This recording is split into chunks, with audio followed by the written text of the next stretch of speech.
I think that also goes back to the point, right, about making sure that the appointments, to Dave's point, making sure the appointments are completely understood what an appointment is, right? That you're not, and then giving the advisor a chance just to say, hi, I'll be with you in a minute, or I'll be right with you, or how can I help you? It really diffuses the situation too, right? Because if you come into the dealership and the advisor goes, did you have an appointment? It sort of puts things in a negative tone sort of already, right? Yeah, So it's adversarial. yeah, It's adversarial right from the start. Right from the start. Yeah, Christine, we just switched over to I'll call it a closed drive, where we would book appointments for the specific advisor with a specific customer, and then that advisor owns that customer through the life of the customer experience. Good call. So Jeff, I guess we got to move on. Thanks, Dave. Thank you. Actually, I have to make one final comment. We're always getting on the advisors because they're not super cheerful and happy when the customer comes in. And meanwhile, all we do is rag on them. And another question for the panel, maybe this is a little more geared towards Kate and possibly everyone else, but as we see more digitized service appointments, whether they're booked online, booked through an app, booked through a website, is that really impacting how people prepare, and do they actually need to be there? What do you think? Yeah, I think, again, I think I'm hearing a really common theme throughout the show here today is better communication to customers, set expectations, let them know about their appointment, let them know what to expect when they arrive on the service drive.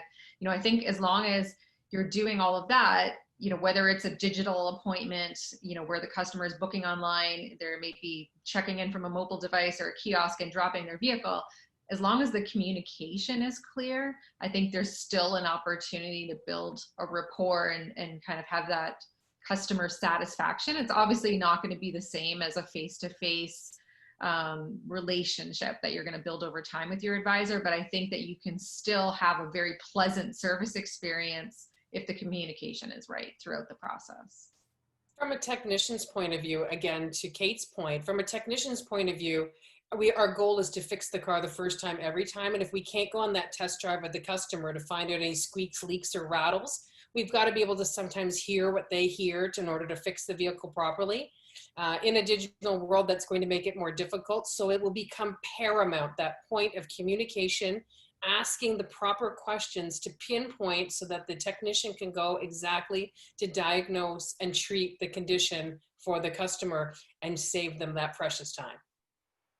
Dave, do you have any thoughts? Yes, I mean, as far as customers booking online and things, I think you have to have a process to make sure somebody is reviewing those appointments before the customer either drops off through a night drop or a kiosk or in person.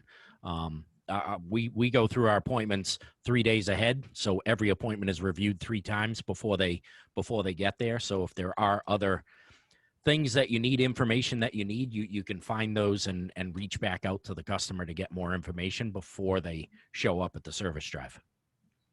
Right. We're getting a little tight on time, just so you know, but go ahead, Amanda. No, I was just going to say that's very important because I have, when I was a service advisor and online booking was just starting to become a thing, I know there was a lot of bugs to work out from what's online that the customer can choose from. That I remember customers, picking, I need an oil change, and then they would write a comment and, oh, check engine lights on, suspension needs to be inspected, and you're just like, oh, interesting. So that Saturday oil change is now full inspection and diagnosis. That, yeah, to ensure that number one, your online is very straightforward, that the customer can't sneak themselves in or sneak something kind of in and under the nose. And then also ensuring calling them and saying, walking them through what they put in is definitely paramount in that communication.